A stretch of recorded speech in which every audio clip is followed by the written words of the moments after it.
I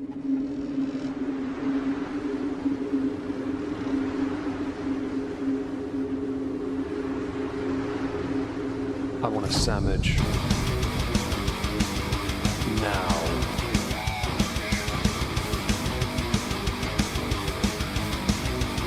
Oh, sandwich wench. Yo, wench. Sandwich. Now. I'm going to need a sandwich. A sandwich. I'm going to need a sandwich. Sandwich. I'm going to need a sandwich. A sandwich. A sandwich. A sandwich. I'm going to need a sandwich. Sandwich. I'm going to need a sandwich. A sandwich. A sandwich. Oh, sandwich wench. I want a sandwich.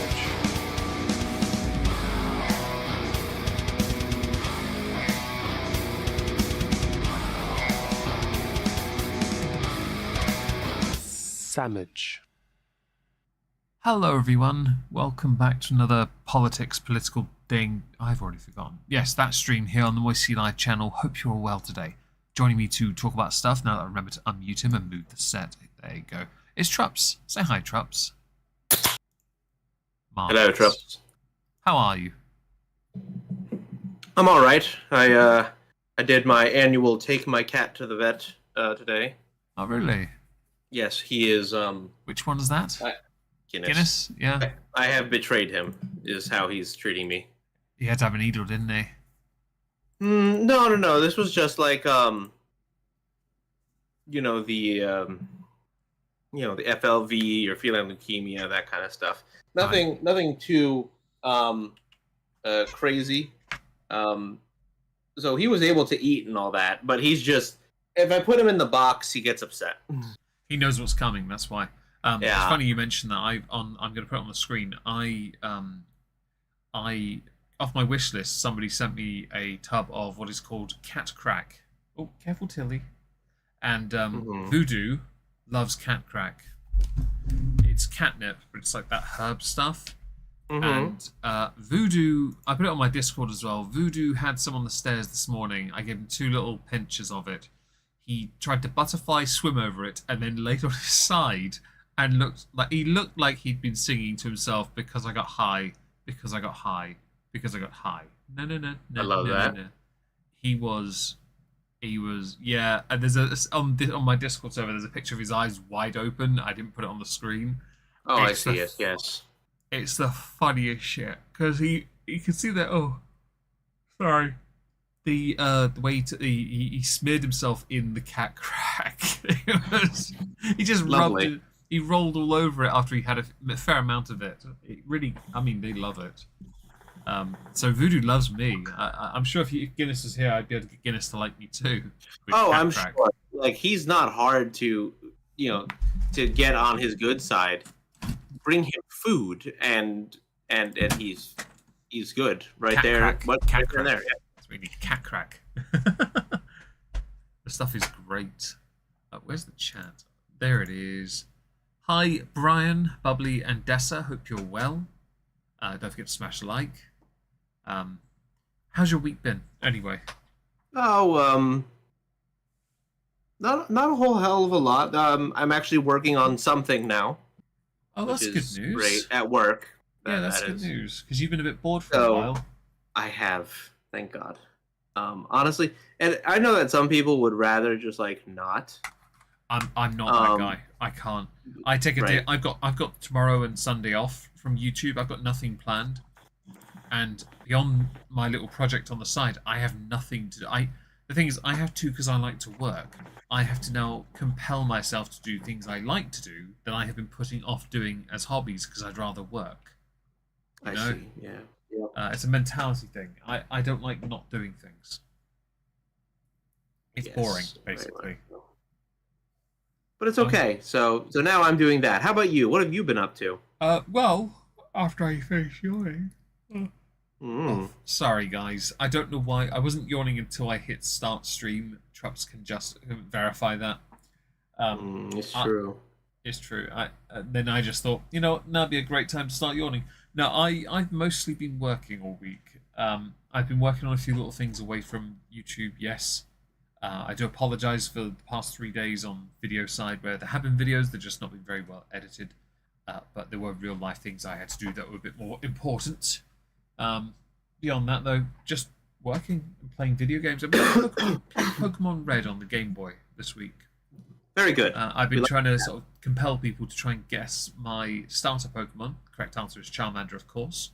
I was going to say it's Charmander. It's the hardest one to go with in Kanto. You have to go with that one. Also, Pokemon Red. Why would I go with Squirtle or Bulbasaur with Right. Red? I've got Leaf Green, Right, and it'll be Bulbasaur. I got Blue, it'll be Squirtle. Yellow, obviously, you get Pikachu. But I also had Blue version, and I also started with Squirtle. Even from 5 years old, I was like, Blue means water. Exactly. And Leaf Green on Game Boy Advance. It's Bulbasaur then, isn't it? Obviously. I've got 2 more Pokemon afterwards. And I tried to challenge people to guess what my second Pokemon was, because I couldn't beat the first gym with anything else. So what am I going to go with, based on the limited number of options between Pallet Town and Pewter? Is that what it's called? Yeah.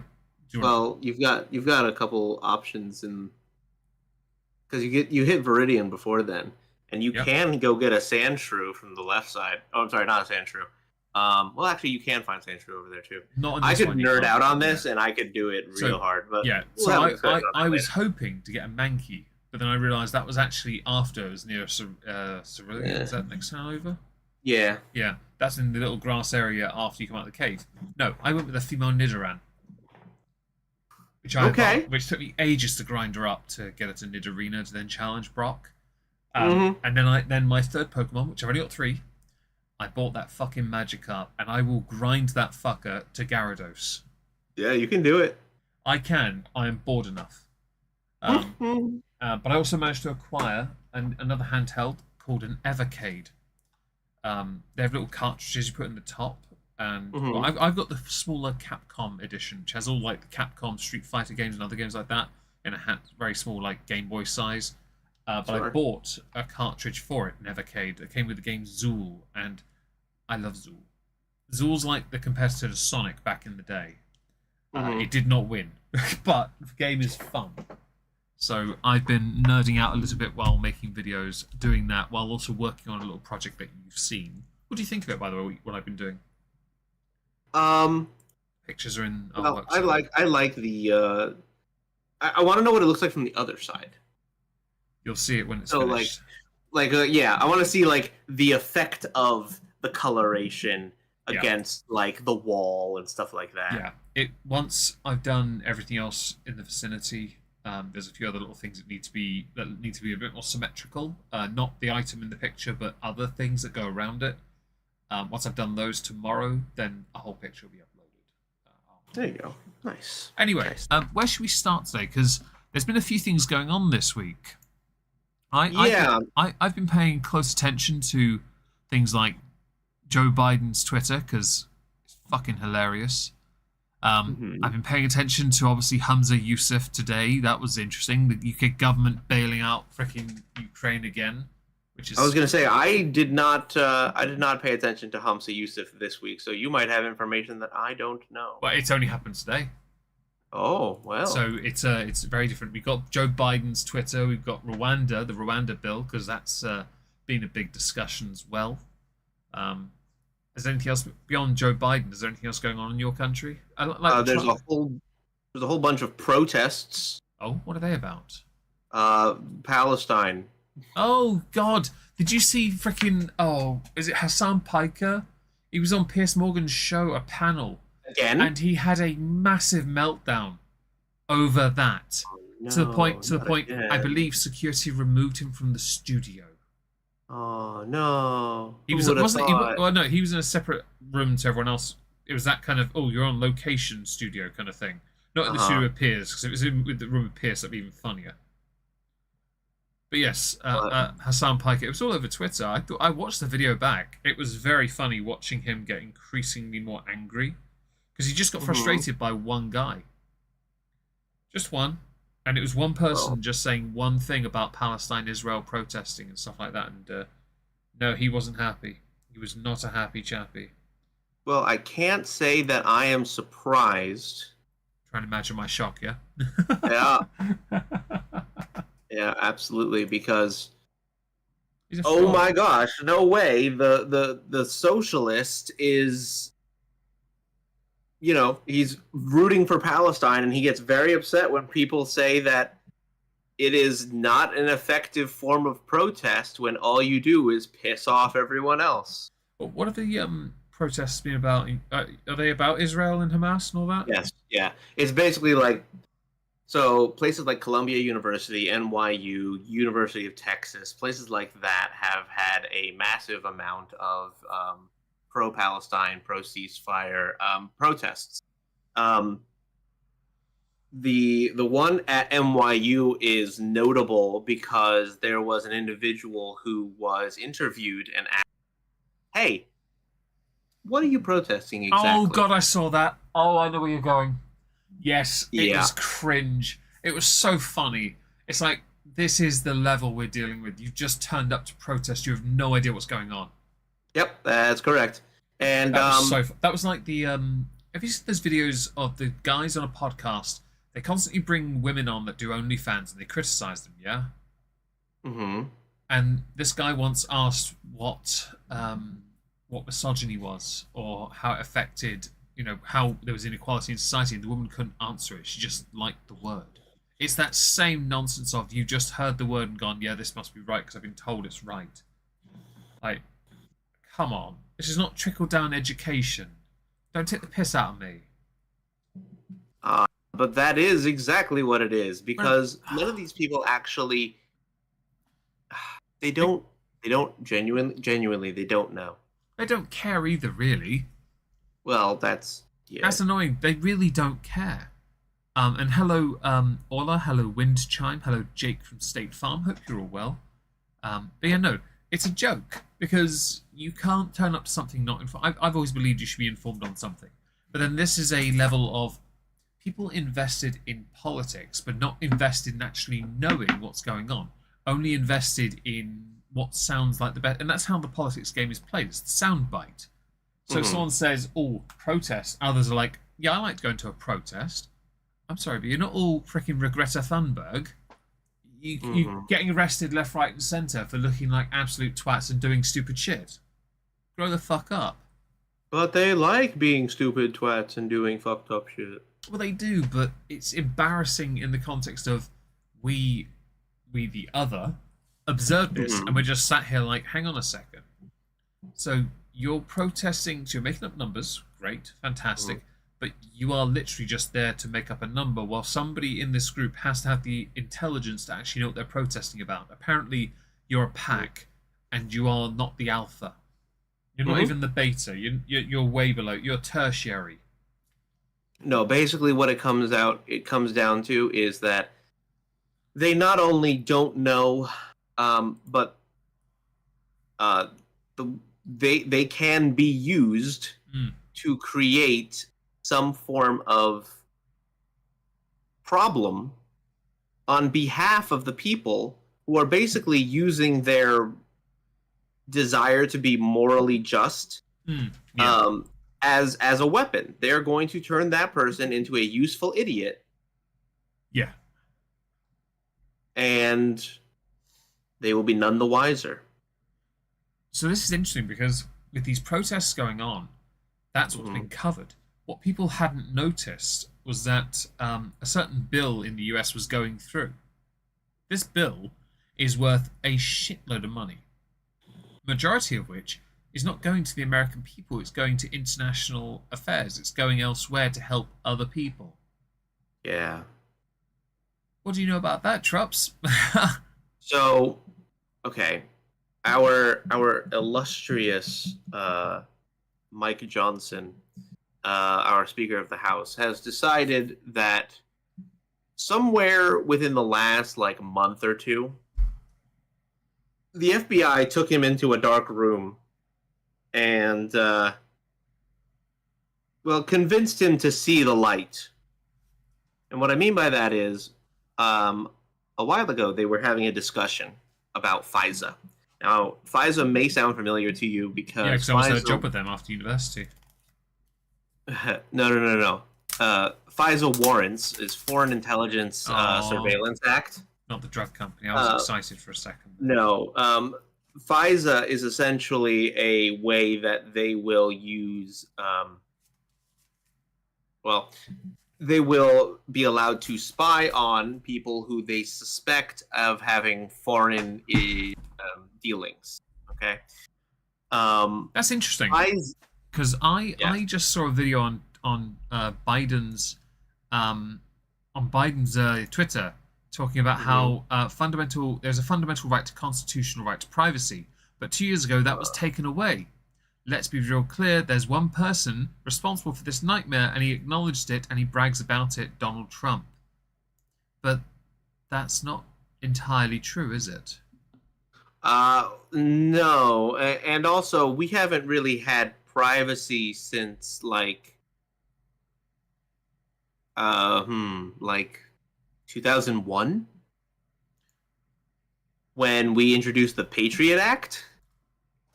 By the way, for those who are curious, I was scrolling through Biden's speech to get that quote, because his Twitter is just one thing right now, and it's hilarious.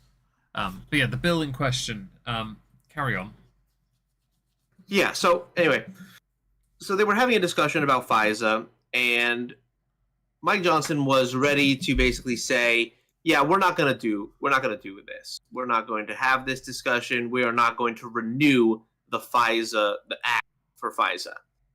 And then the FBI brought him into a SCIF, a secured environment for classified information. And when he emerged, he said that, the FBI really showed me why we need this, and so I'm going to say that we are going to renew it. How quick do you think they threatened to remove his citizenship to America and send him to Panama? I think, genuinely, there are a lot of people in government who are afraid of the government, right? It doesn't surprise me, because I can give you a little list here of like some of the more notable names who've been in government for a long time. Dianne Feinstein, 60 years. Schumer, 45 years. Maxine Waters, 47 years. Patrick Leahy, 54 years. Biden, 51. Pelosi, 33 years. And what do they spend most of their time doing? Blaming a guy that spent 3 years in government. Oh, absolutely. That would just be, we need to do that. We can't. When you've been in government or in politics for so long, you accrue a considerable wealth of power within that system. And these people, 100%. I would put money on them on one or two of them leaning in the right direction to benefit themselves in this. 100%. I would agree with that. You basically have so the FISA thing went through, and then ever since then, Mike has the speaker has been very much on the side of the uniparty government establishment. Whether that be Mike Johnson campaigning on behalf of Rhino Tony Gonzalez in Texas District 23, elect Brandon Herrera. He's the AK guy on YouTube. Yeah. And so I have an opinion of YouTubers becoming government people, and I find that very entertaining. It tickled me when I saw a guy who played Kumar in Harold and Kumar, Cal Penn, when he was in the Obama administration. But yeah, so that exists. He has pushed through this, what was it, $61.8 billion in foreign aid to Ukraine and Israel, and also in conjunction with that, they also bundled the TikTok ban in with that bill. Yeah, for so some reason. that's what people are talking about. They're talking about the TikTok ban and not everything else. The TikTok ban, I don't agree with in the slightest, because I don't agree with it. Simple as that. let's just talk about that 60 plus billion, shall we?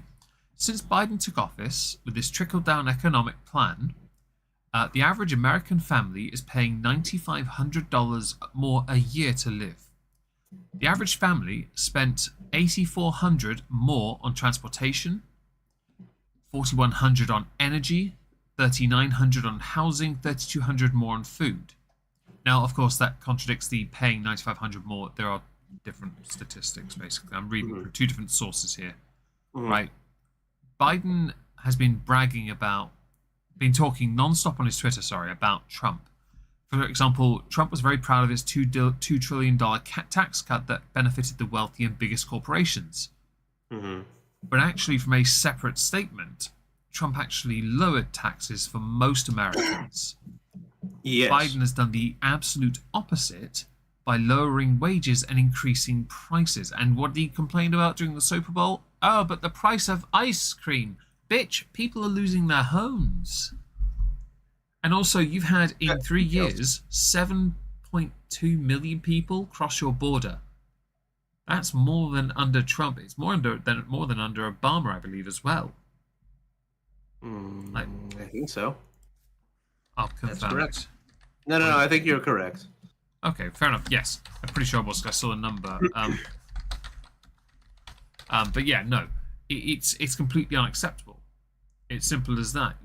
You're doing a shit job. Straight up. Oh, 2.5 million under Obama. Like, fam, nah, you're doing a shit job. And crime's going up. And by the way, that illegal crossing thing is quite amusing over here as well, because we've got some news on that as well. But right now, what is Biden doing? Fingers in ears. And he's calling random people, I say random, he's calling a few of his contributors for his campaigns and having the most cringy conversations ever. Although I'm pretty sure he's not talking, neither are talking to each other. I'm pretty sure it's all completely staged and separate, things.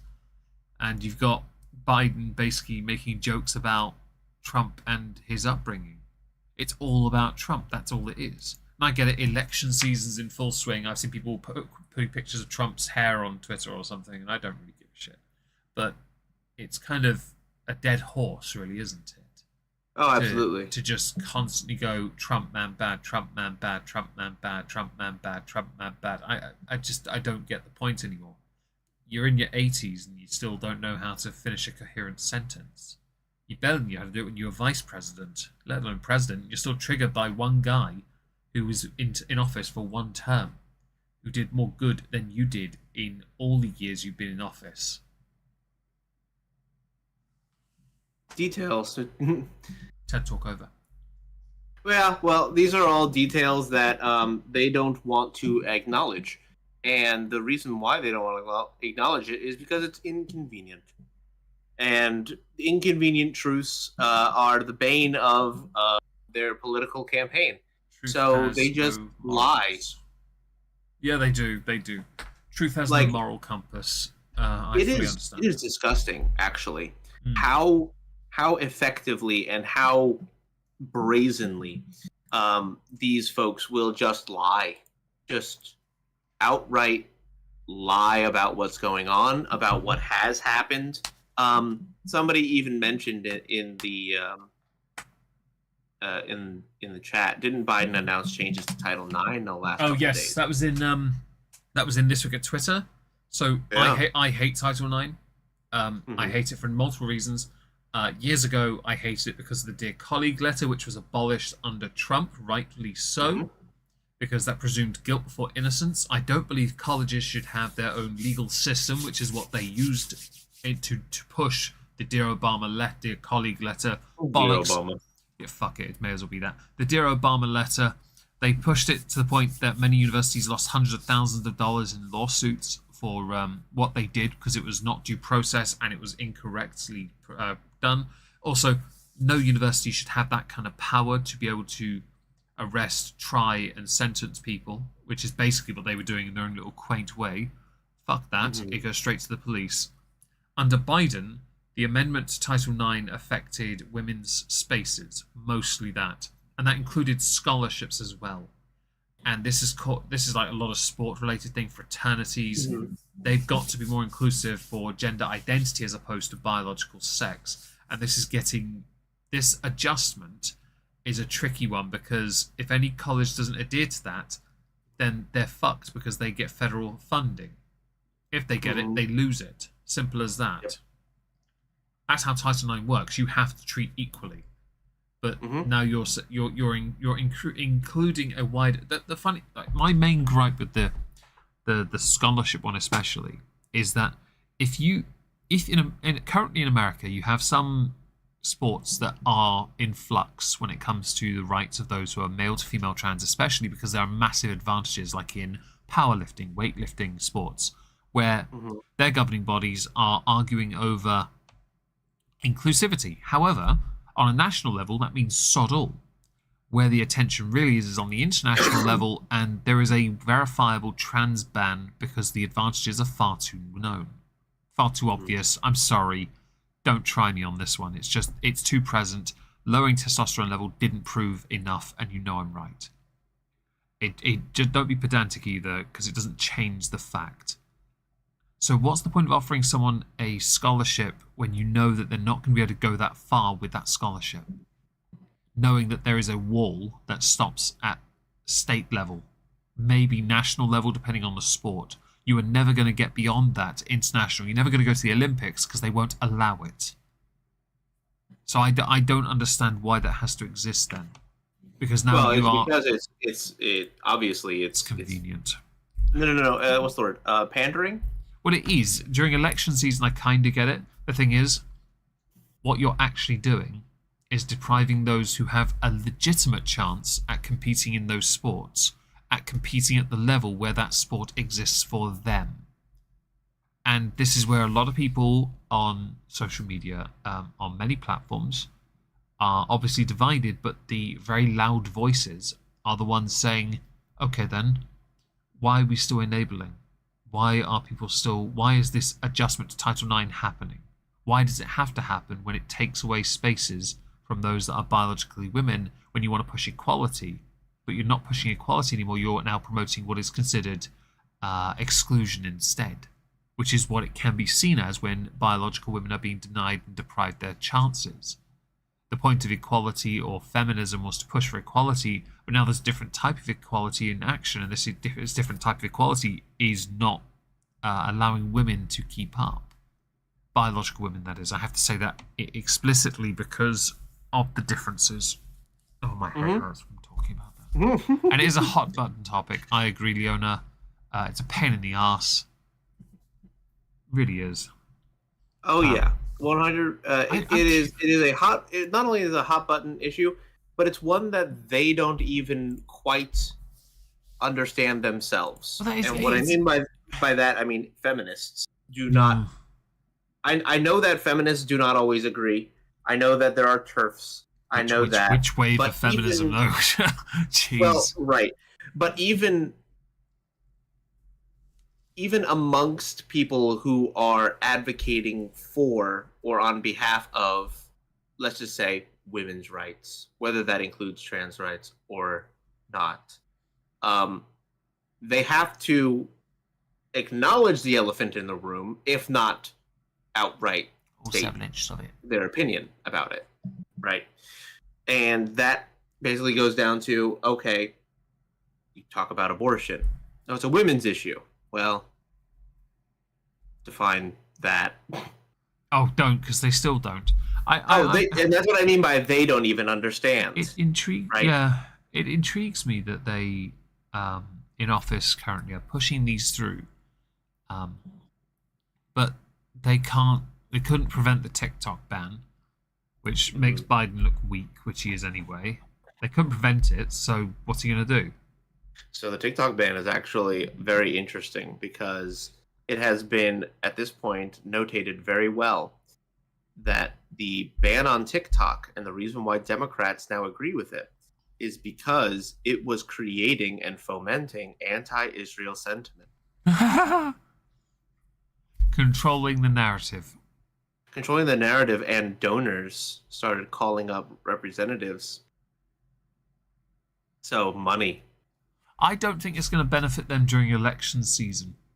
No, it's actually going to hurt them because all those Gen Z voters that they wanted to get, especially people like, oh god, Harry Sassoon, and those other like Gen Z shills that have basically been paid $50,000 to go. I swear, I found third wave feminism far less irritating than the current wave of every movement. Oh, because at least with third wave, sexual liberation, third wave feminism was totally acceptable. Third wave feminism cracked me up because they were moaning about things they already had. That's what I loved. It was just so funny and dumb because of how they just couldn't see they already had it. Whereas current wave is like, we're just going to push everything through and you're going to accept it. Well, first wave feminism was the right to vote. Second wave feminism was the right to work. And third wave feminism was sexual liberation. And fourth wave feminism is whatever the fuck this is. Third wave feminism was also the bedroom feminist.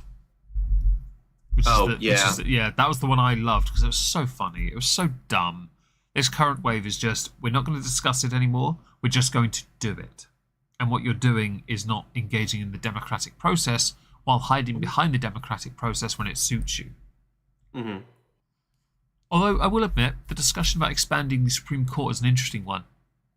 I hate the idea. Yeah, but we discussed this before. We discussed it before and we agreed that, because you explained the circuit aspect, that it should be bigger. But if it's done under... I generally think if it's done under one president, they shouldn't get to choose all four options. Well, the reason why I don't like the idea is because the circuit idea used to be basically they had to travel, right? Yeah. Like back in the day, they had to travel to those locations. And that would take time. But now in the year of our Lord 2024, with the entirety of the wealth of information at your fingertips, that really doesn't need to happen. So the excuse of, well, we have more circuits, therefore we need to expand judges.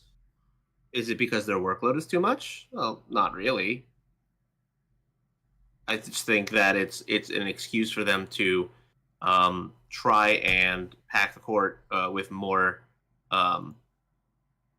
judges that are interested in their opinions. Now, of course, you'll notice that conservatives aren't talking about trying to expand the court. And the reason why is not necessarily just because we have the majority, but we weren't even saying that when we didn't have the majority. It was not our intention. We just said, well, we'll have to fix that eventually. Well, discrepancies do need to be addressed at the right time. This is not the right time to expand the Supreme Court. Unless your intention is to overturn the Roe v. Wade decision, which I don't think you can, based on what your Constitution says. Sorry? You don't need to overdo the Roe v. Wade decision. You have to have legislators to create a law that spells out what they wanted in a Supreme Court decision. Oh, okay. The reason why Ruth Bader Ginsburg had an issue with Roe v. Wade was because it was based on an interpretation of a certain amendment. Like, it wasn't based in a solid law. It was based on an interpretation of an amendment. And even Ruth Bader Ginsburg said it's not good precedent because it's not based in anything real. If the legislature were to create a law that says abortion up to the third trimester can be done with confirmation from the doctor and the woman and these other whatever the hell you want to add to. Like, if you want to reinforce everything that Roe had, just put it in a law. But they won't, because it's really convenient to be able to campaign on it than it is to actually do it. Same thing with gun control. Yeah. Yeah, fun. So I know that was a tirade, so let's go back on an actual topic. Tirades are important, and it stimulated the chat. I noticed all has written some walls of text. Small ones, but they're there. But you can't reduce someone to the biology, because as soon as you start cutting people down to physical characteristics is the minute you start cutting out people who were cis in the first place. Yeah. Yeah, true. Yeah. And Brian suggesting perhaps that you need an even number of Republican and Democrats with one independent on the Supreme Court. I don't think it matters. I think I don't think it should. It shouldn't matter. Of course, that's not the nature of politics. With the Supreme Court, it's meant to be constitutional, is it not? Yes, and also an independent doesn't really exist. Yeah, no, because they're either one or the other. I'm independent, but I'm very obviously right leaning. He's I'm not he's a fascist. registered Republican. I am registered independent, but that's because I hate the Republican Party. He's a socialist, fascist, and a bigoted. No, but you know what's Puerto great Rican. is that I even had a buddy of mine who, as he put it, he said, "I'm as close to a bomb-throwing socialist that I can be without the South trying to lynch me." But even I agree with you. Is that because your mixed heritage has been bred out of you a little bit? No, that's me and like another buddy of mine who goes to LARP. He and I had some major, headbutting issues. We would argue on Facebook all the time. But not a normal day for you on Twitter. Then I've seen your Twitter this week, by the way. Oh, thank you. Yes, I work hard. Yeah. But he realized, because he even told this to my wife, he goes, "I can't deal with him offline, but when he's here, he's fine." And I'm like, yeah, crazy. It's almost like the conversations I'm having online are not indicative of how I feel about you as a person. I'm having an argument about a topic. It's not indicative of how I feel about you as a person. I take a different. I take the stance that what is said online is there. It stays there. That too. I'm a moment off the computer. I don't give a. I've talked to my dad, for example, about stuff that I've done online, and honestly, he couldn't get a word out of me to talk about some of the video topics or anything because I just don't care. Mm-hmm. I'm not there to talk about my job. I'm not there to talk. I'm not there. It doesn't matter. It's not as important as me doing something else. Mm-hmm. So I get it. Yeah, but now he, talking to him, he started the conversation off with, let's see here. Well, I'm pulling it up. So I love this comment, and it made me very happy to see it. By the way, I've seen Trups argue with people on his Facebook far too many times. Said, "Today I am closer today to seeing your side of the political street over mine than I think I have ever been. Insert company name here. Their insane bureaucracy is killing me." So then we had a discussion about expansion of, government and, why government bureaucracy and bloat is a terrible thing. By the way, did you see Javier Milei after reducing government I saw your bloat? Twitter. I saw the surplus. That's why I saw your tweet. I saw that before the stream. 16%. The thing is, before he took office, before he won, in fact, he went through that wall of government departments and he said he was going to get rid of virtually all of them. Good. Because little government is better. Yeah. About bloody time I heard of a government with surplus, and his country needed it. Their GDP is shit. And you can't have the Falklands back. Look, I don't think they want him back, because that would just be another area they would have to find. Oh no, he does want it back. Oh, does he? Yeah. But he's not going to get it back. It won't happen. But take your wins and losses. I like Argentinian Trump. He makes me happy. I love him too. But it's amazing when you look at like things like bloat or excessive government or excessive like top-down structures in companies. In just Twitter is another good example.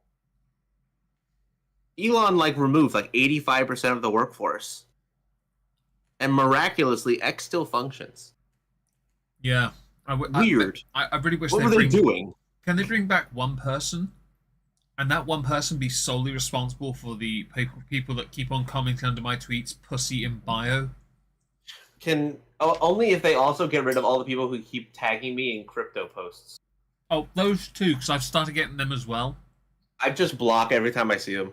I don't block, so I don't know what to do. I'm just sat there but I don't even know how to use crypto. I'm not even joking. I have no idea how to use it. I earn crypto on Odyssey. I have no idea what it is. I couldn't explain it to you. I am not that much of a crypto bro. Yeah, I just don't. Yeah. For the sake of it, though, you'll find Pussy in my bio. His name is he'll be on the screen in a second. His name is Voodoo, and he's very high. Yeah, if you know the song, you know what I'm talking about. Oh, see, I was thinking of Godsmack's Voodoo. Oh, I was thinking the Because I Got High song. Yeah. I just don't know who it is. I can't remember his fucking name, but it was such a funny Afro song. Man? Might be Afro Man. It was such a funny song. Anyway, moving on. In the ballpark of politics and wasteful spending. UK's Rwanda Bill, the Safety of Rwanda Asylum and Immigration Act 2024. Recently, the King gave it official royal assent, which means this is happening. It came into force on the 25th of April this year, and the Rwanda Treaty has formally been ratified. This passed the House of Parliament, received royal assent, House of Lords did their shit, but they did not insist, after they gave it a lot of hassle, didn't insist on any of their amendments, so it got through. It's happened. This plan declares that Rwanda is to be treated as safe, believing that the relocation plan of illegal immigrants to be lawful. Now, these illegal immigrants are typically those from Africa in the first place. I don't know how you work that part out, but yes. While the Act disapplies some provisions of the Human Rights Act, it avoids more radical options of withdrawing from the European Convention on Human Rights. That's not a part of the EU, it's something else. Now, the Prime Minister said he would withdraw the UK from the ECHR if there were any challenges to stop the UK from deporting people to Rwanda after it was passed. The thing is, this where wasteful spending comes into it is how much it costs to send people via this. It is estimated to be costing almost hundreds of millions just to send 300 people, and I'm sat here like, bitch, get a Ryanair flight and send them as fast as you can. Just send them on a cheap ass flight with Ryanair. Actually, do a Ryanair flight to somewhere like Vegas, because they'll end up in Rwanda, because that's where it'll land. Because Ryanair are dog shit. And honestly, make them check their luggage as well. It'll cost them more money. But this is where it's fun. If it's costing hundreds of millions to do this, it's hilarious. It gets funnier though, because there are those who are illegally entering the country, and because they're now afraid of what's going to happen if they are found in the country they're illegally in, there are some people who are instead leaving the United Kingdom. Now, there aren't many options outside the United Kingdom you can go to, because the more you go to the right, or left if you're looking at a map, the less land there is until you get to America. So they're going to Ireland. Now, the United Kingdom is England, Wales, Scotland, and Northern Ireland. They're going to Ireland instead. People who illegally enter this. More than 80 people, recent asylum seekers across the border from the 80%, of recent asylum seekers across the border from the UK into Ireland. Thing is, that means essentially what they've done is they've crossed from an EU zone, EU designated area, into the United Kingdom, its sovereign nation. Well, 4 of them. And then they've crossed the border again back into the EU. Which means, you know what that is? A sodding EU problem, then! But it's funnier for us because Ireland right now is starting to beat the crap out of people who go into their country illegally. They're getting furious about it. You've seen it with Conor McGregor talking about this as well. Oh, yeah? Yes. There are people protesting all over, like, various places. We have protests here with the Rwanda bill. And one of my favourite images, I'm going to put it on the screen, it simply says, "No borders, no nations, stop deportations." First of all, yes to borders, yes to nations, because I'm very proud of my heritage, and all of you are undoubtedly too, and stop deportations. I'll stop them when people stop sailing over here on desks. How about that? Because earlier this week, 5 more people passed away crossing the channel. Okay? If fleeing danger is illegal, the law is wrong is another sign. You've got solidarity has no borders. We will keep fighting because apparently it's okay to use the word fight. And people saying you are welcome here. My view is I am totally in favour of legal immigration. This is not legal immigration, though, is it? It's illegally entering a country without permission. But no borders, no nations. Let's go with Enter Shikari's fuck all borders, fuck all boundaries, fuck all flags, and fuck nationalities. That is a lyric from one of their songs. How about no? Because there's nothing wrong with being proud of where you are, nothing wrong with having a border and having that recognition of identity and space for your nation to grow and thrive. If everything was open and free, I promise you, things would collapse far too quickly. Yeah? Uh-huh. And Ola, I would agree with you, except they can't keep up with the influx at the processing centres anyway. And it's an absolute ball ache. And you are right. People have to get here to do that. I know this from other people's experience. It is quite complicated for the legal route because they don't have enough people to actually help with that at the respective department. I can't remember what it's called. But people entering the country illegally doesn't mean you have a right to do it. It doesn't justify it. I don't give a shit how bad things are somewhere else. My only interest is in this country. My country. The United Kingdom, or England more notably. I don't really care about Scotland or Wales unless you're giving me some of your rather delightful single malts. And Northern Ireland can suck one. The best whiskey comes from Ireland. Point is, this nonsense about the Rwanda bill is getting funny. And I'll agree, the UK government have handled this so badly. Because they've just been pushing it and pushing it and pushing it and eventually have succeeded. It makes them look bad and weak at the same time. In election season, this is the one thing they can latch onto. The funnier thing really is, Labour have started to side with the Rwanda bill as well. So it's not a case that it's just the Conservatives now responsible because Labour have started to support this because they now know, optics-wise, they've got to support it. They have no choice if they want to win an election anyway. But also because if they want to get some of the blue-collar workers on their side, the more casual voter, they're going to have to support this bill. Because people are coming here illegally. Simple as that. It's not a justification. And I think it's insane, as Ola mentions, the spending amount here. How much is being put into this, and yet sod all is really being accomplished. 1.7 billion a day on nothing. And that is actually true. You are right. I have those numbers. Although I don't now because the Telegraph have decided their article's behind a paywall. I'm going to archive that while I talk, because fuck you. What is your government doing about illegal immigration, Trups? While we're talking about this ballpark of people crossing fuck illegally. all.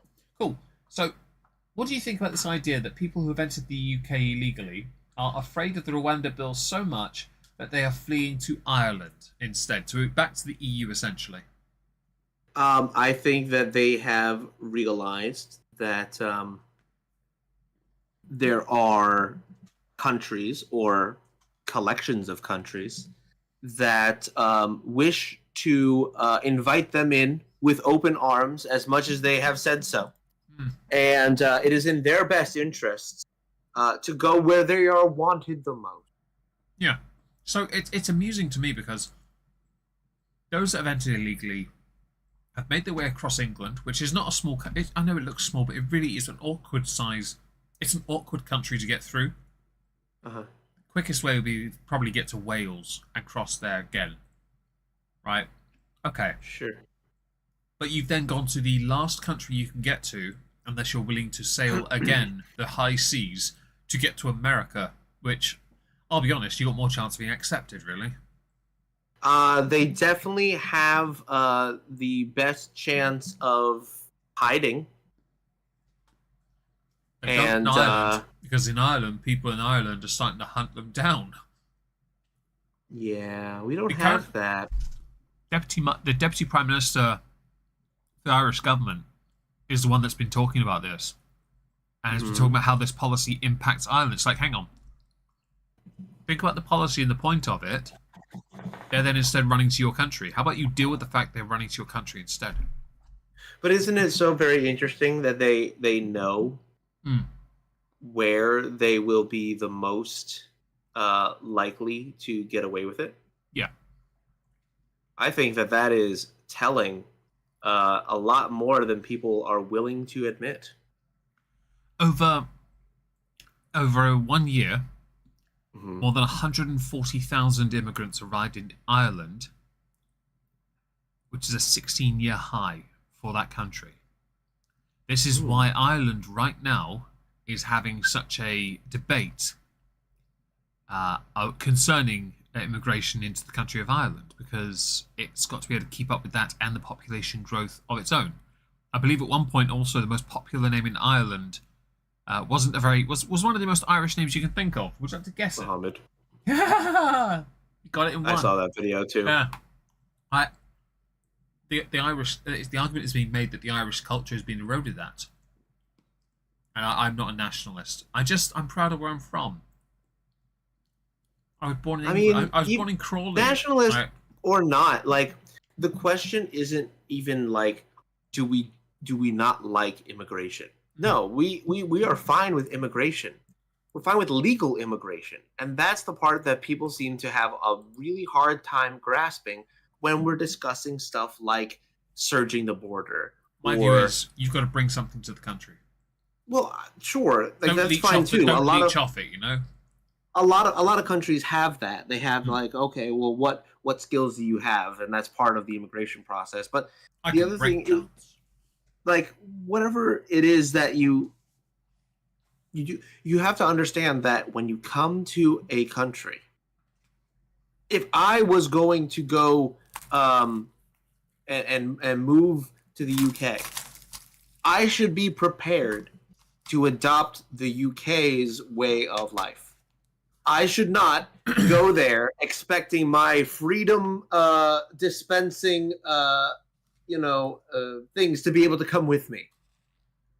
My freedom seeds will not come with me.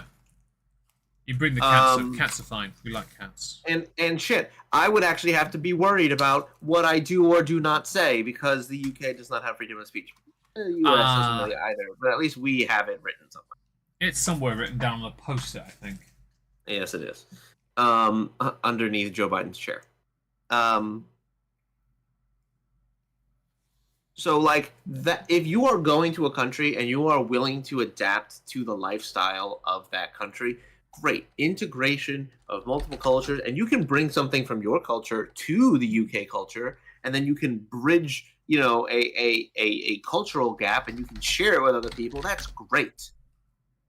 So long as you don't hurt anybody.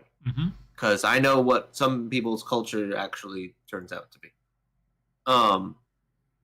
So in the chat, there's a mention of not the Irish appreciating Indigenous people.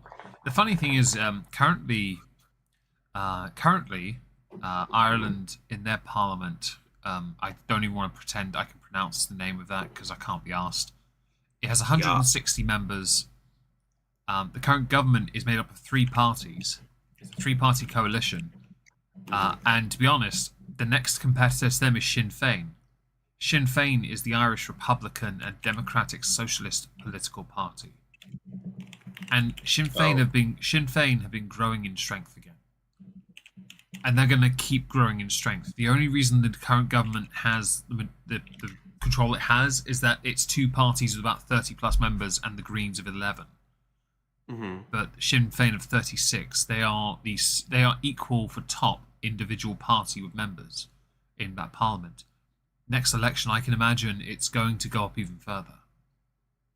Because I'm sorry, but Ireland right now is going through an identity crisis, and it's finally starting to dawn on them that they're just pawns in a big, big political game in Europe where they have no real say. And I hope it's a learning. We don't like Sinn Féin. Yeah, I don't like them either because of their involvement with was the IRA? Was that them? I know. I don't like their. Is it Jerry Adams, whoever the moron is in charge of them, or was in charge? I know nothing. There was a guy involved. I can't remember his bloody name years ago. He's a moron. But the point is, they're still growing in strength regardless. Whether you like them or not, Sarah, it's not really up. It doesn't really matter to us, does it? We're English after all, and they're not. Their politics aren't really a thing for us. But yeah, the Rwanda bill got through, and it's not going so well with the crossings, and people are ignoring the crossings in favour of, well, the French Coast Guard. They warned you that the boat was overloaded. You should have known. That's the part they're focusing on, not the part where they're not doing anything either, even though we agreed to give them money to bloody well do something about it. I will, if anyone's interested, link something in the chat. No, I won't. I'm deleting it. I need to get to the last subject. So, Humza Yousaf. Who is he? Do you know, Trups? Vaguely. Isn't he like the leader of Scotland? First Minister of the Scottish Nationalist Party and, of course, the Scottish Government, yes. He took over from Nicola Sturgeon-Fish, wee Jimmy Cranky, who took over from Alex Salmond, who only quit his job because of accusations of sexual assault against him, all of which, bar one, he had not guilty. The one remaining was not found, like a verdict of just not proven. But he's innocent and he's gone on to do other things, and Nicola Sturgeon is dealing with embezzlement charges, which is hilarious because it's harming the party. She's not in office and it's doing a number on them right now. He, today, is facing two no confidence motions submitted against him and his government. Now, he has vowed he will not resign as First Minister and will vow to fight on. Okay. He recently axed the Scottish Nationalist Party's governing agreement with the Scottish Greens, which was what led to the former partners pledging to vote with the Tories against them. Although, I should point out, Scottish Labour are also going to vote against him. This based on the current representation of the Scottish Parliament of 129 members. One is removed though because they're the presiding person speaker thing. You have 64 on one side, and in total, you have 64 on the other side. Oh no, 63 on the other side, meaning that it would be right down the middle. No, 64. 63 on either side, there'd be one left. It would be a deciding vote for a swing. Because Scottish nationalists, regardless of what's against them, they'll vote for their leader regardless. Even if they're proven to be an incompetent fool that will lose confidence. Scottish Parliament's quite small. Well, big for what it is, but small, really. But yeah, no, he is currently facing 2 votes of no confidence, and they will be brought forward next week. Let's see, the Scottish Conservatives brought one, which will be debated next Wednesday or Thursday. And the SNP is currently 2 votes short of a majority, meaning that without their coalition, they barely have a minority government to get anything through. Unfortunate. Yeah. Let's see. What was the thing? Drama. Ending agreement. Oh, he maintains the agreement was the right thing to do to end it. Okay. So, if Humza Yousaf loses any vote, will he have to leave office? And the answer is no, he won't. Because the vote of these no confidence votes don't work the same as they do in the United Kingdom. In the UK, if a government loses a vote of no confidence, they're kind of screwed. It's just you're done. All right. In Scotland, a bill was passed in 1998, and it created the Holyrood Parliament ruling that the First Minister may at any time tender his resignation to then Her Majesty, now His Majesty, and shall do so if the Parliament resolves that the Scottish Government no longer enjoys the confidence of the Parliament. Now, that part of the Act relates to a no confidence motion in the entire government, not an individual minister, even if the minister is the First Minister. Meaning, even if he loses one or both, he doesn't have to step down. Which is hilarious. I'm sorry, if any politician loses a vote of no confidence, they should leave. But much like the years ago, Jeremy Corbyn, when he was leader of the opposition, he lost a vote of no confidence, and he ignored it. He carried on, and he carried on for a few years. He actually did quite well up until who was it that unstuck him? Was it Boris? Yeah, yeah, it was Boris. Yeah, he couldn't beat Boris. But the point still, was it Boris? Was it Theresa May? I can't remember now. It might be Theresa May. Doesn't matter. Well, either way. Yeah, either way, you still lost. You lost to a girl. But yeah, no, it's hilarious that because he reneged on a deal with the party he had a coalition with, he basically undid it. They're now throwing a vote of no confidence against him. Scottish Labour are against him now, and the Scottish Conservatives are against him. And based on the representation, you have Scottish Conservative and Unionist Party have 31 members, Scottish Labour 22, Scottish Greens 7. The Liberal Democrats, Alba Party, and no party affiliation are the swings. However, the Liberals will more than likely get in with Labour and Conservatives and Greens because they're not being heard. Although it is equally possible that between now and the time those votes will come about, that Humza will find a way to, or try to find a way, to placate the Green Party. Although, if you've reneged on a deal that was fundamental to a coalition in the first place, I can't imagine that's going to work for you so well. I have to end my TED Talk here because I've realised we've run out of time. Well, I will tell you that have a cat, everyone. If your vote of no confidence doesn't actually do anything, I feel like there needs to be a change in how that law works. Yeah, that's one of the biggest things that I got from your TED Talk. Yeah, and I think that's probably one of the most egregious things of all. I think is that's probably the thing that pisses me off the most, hearing those words. I'm 100% on your side on that, because I don't like, if you've lost a vote of no confidence, you are done as far as I'm concerned. And you can try and claw it back as much as you want, but the reality is you've got nothing to give. You've got nothing that anyone would want to hear either anymore, because you're willing to, it shows that you're not willing to abide the ruling of what is the majority in Parliament, who represent the majority of the people. Right. And if you're not willing to give that its fair moment, time, whatever, then you can go suck one, quite frankly. Now, we have reached the end of this, so I'm going to pull back here. And yes, Kitty. Are we here next week, Trups? I believe so. What is fantastic? Next week? The 3rd? Yes. I hope so. Be marvellous. Okay, well, this will be up on Spotify, Rumble, and RSS feed tomorrow. Thank you all for being here, guys. We really appreciate it. Don't forget to smash the like on the way out. Although, to be honest, these streams usually get demonetized, so actually don't worry about it. Thanks for being here, guys. We really appreciate it, and we'll see you next week. Say goodnight.